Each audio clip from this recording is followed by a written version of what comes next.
National highway 48 पर 12वें पंथ के रामपाल जी के भगत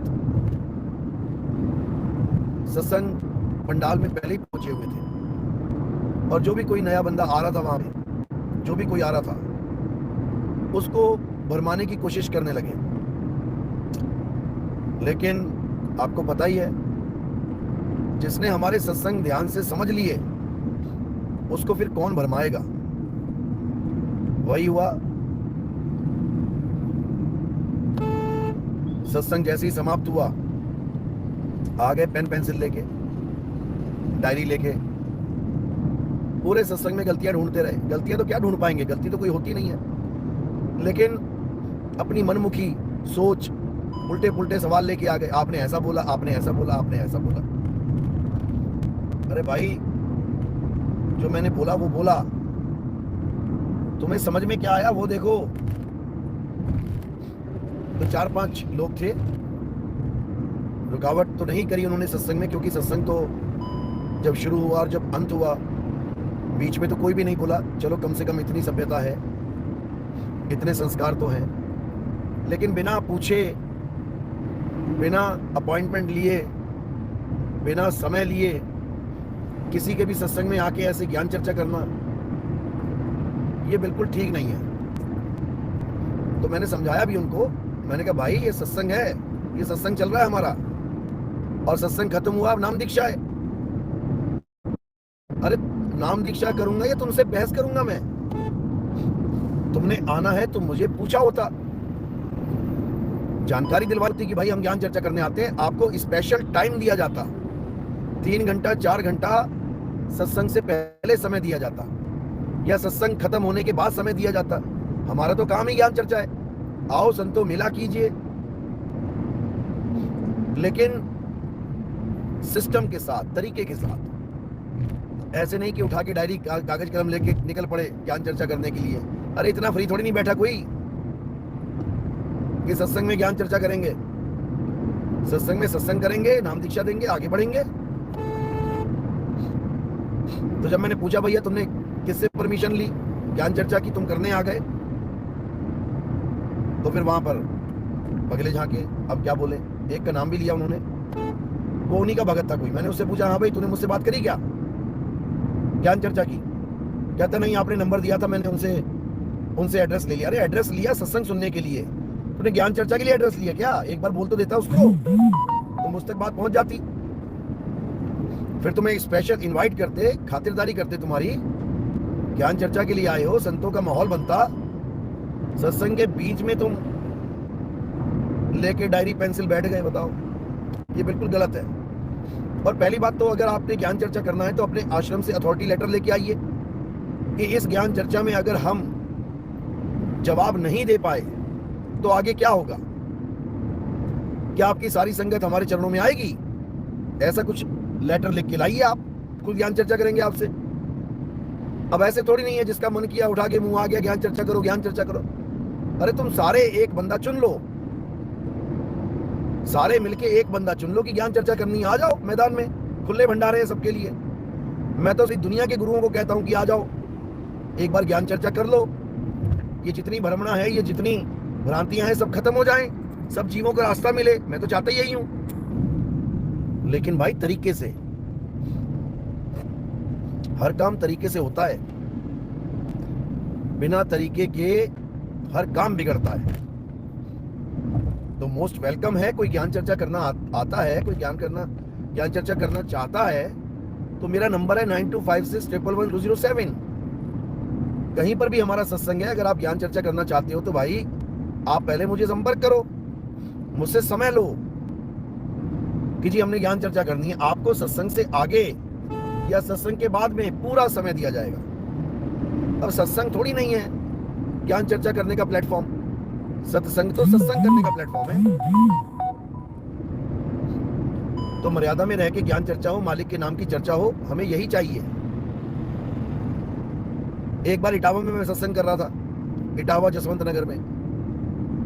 रामपाल जी के कुछ भगत आए, 5-7 बंदे आए, वीडियो बनाने लग गए, और हमारे सत्संग चलते सत्संग में बीच में खड़े होकर लोगों को किताबें बांटने लग गए। ये रंभदूत है, ऐसा है, वैसा है। बताओ, वो तो शुक्र है हमारे भगत प्रेमी हैं, किसी और के सत्संग में जाके अगर ये कांड किया होता ना तो मार मार के हालत खराब कर देते। लेकिन हमने ये सब सिखाया ही नहीं किसी को। हमारे यहाँ तो प्रेम का सौदा है। मैंने तो खुद कहा, मैंने कहा भाई तू इन लोग को बांट रहा है, मुझे भी तो दे दे 2-4, मुझे भी दे दे, क्या बांट रहा है, मैं भी पढ़ लूं। बताओ। एक बार उड़ीसा में आ गए थे, भुवनेश्वर में 15-20 लोग आ गए इकट्ठे होके, ज्ञान चर्चा करेंगे नितिन दास से। उसके बाद जब मैंने सवाल दागे तो उठ के भाग गए। बताओ, अरे भाई तुम ज्ञान चर्चा करने आते हो तो टिको तो सही। एक आदमी वीडियो बनाने लग गया तो उसको कैमरा खींच लिया उसने, वीडियो क्यों बना रहा है? अरे तुम दुनिया जहान की वीडियो बनाते हो, लोगों के पास जाते हो, तुम्हारे गुरुजी ने वीडियो बनाने के लिए लोगों को भेजा, दूसरों के गुरुओं की वीडियो बनाते हो तुम। और अपनी ज्ञान चर्चा में जब तुम्हारी आवाज नहीं निकल रही थी तो किसी ने वीडियो बनानी शुरू कर दी कि इनको जवाब नहीं आ रहा है, तो गुस्से में आके पूरी उसका कैमरा खींच लिया। बताओ, वो वीडियो आज भी मेरे पास है, लेकिन मैंने आज तक डाली नहीं वो, क्योंकि हमारा मकसद किसी के साथ झगड़ा करना नहीं है। हमारा मकसद है आओ संतो मेला कीजिए, और खाली है तो भर भर लीजिए, और भरे हैं तो चक पीजिए। तुम मेला तो करवा के तुम झगड़े करोगे, फालतू बातें बोगे, उससे किसी को कुछ लाभ होने वाला नहीं है।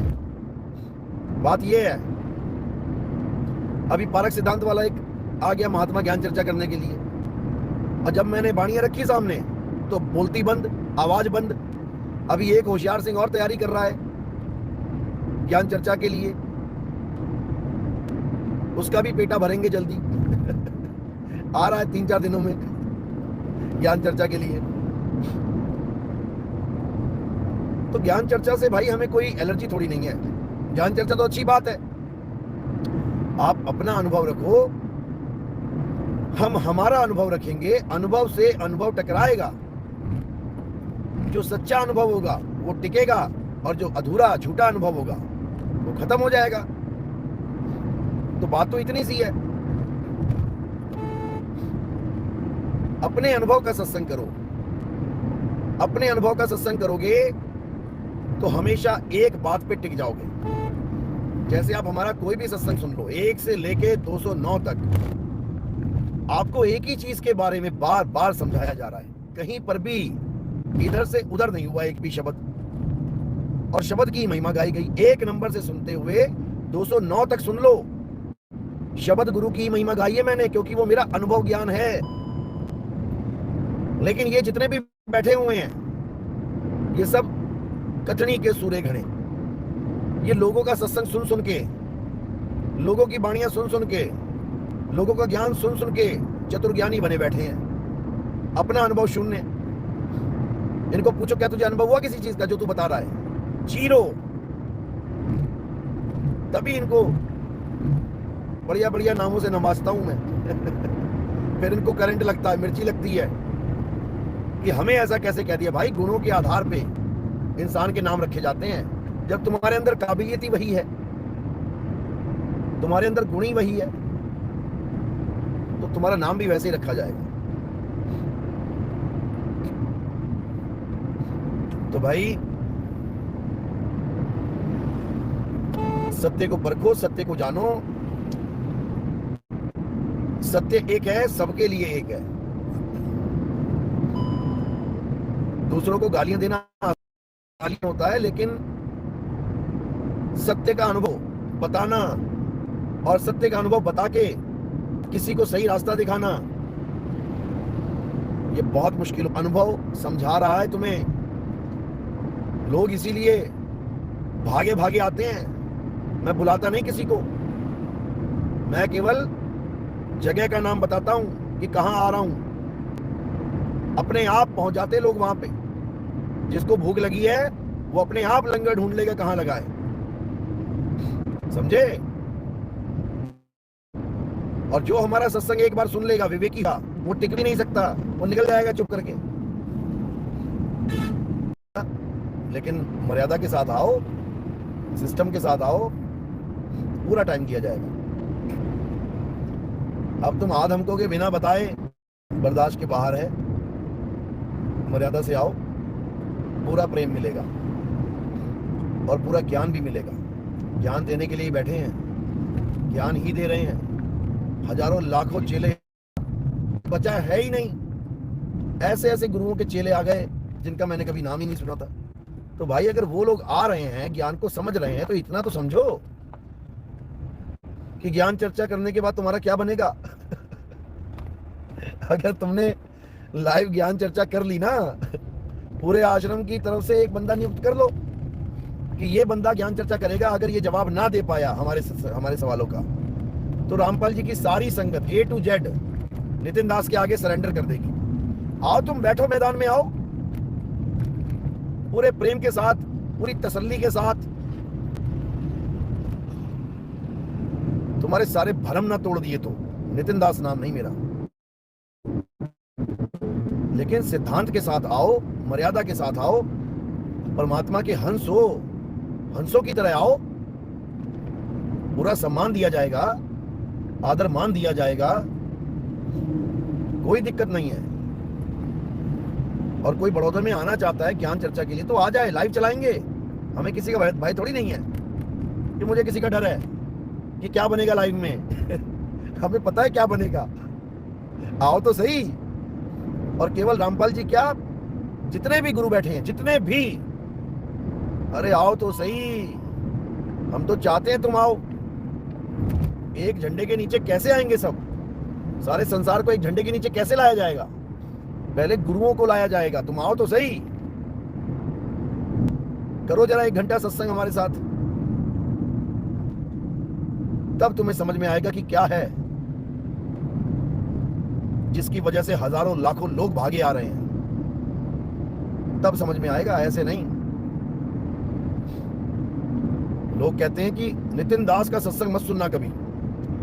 अगर एक बार सत्संग सुन लिया इसका तो कहीं के नहीं रहोगे। बात तो बिल्कुल सही है।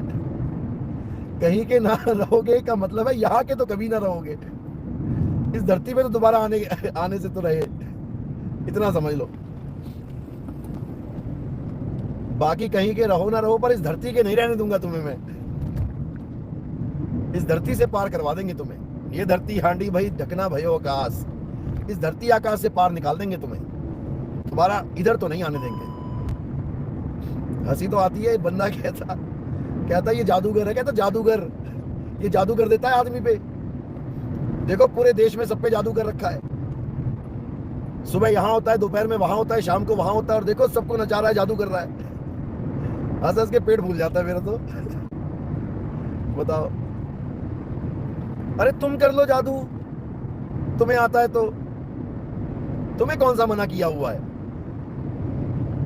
लगाओ मंत्र, फेरो जरा, तंत्र मंत्र जंतर लगाओ, लगाओ लोगों को अपने पीछे।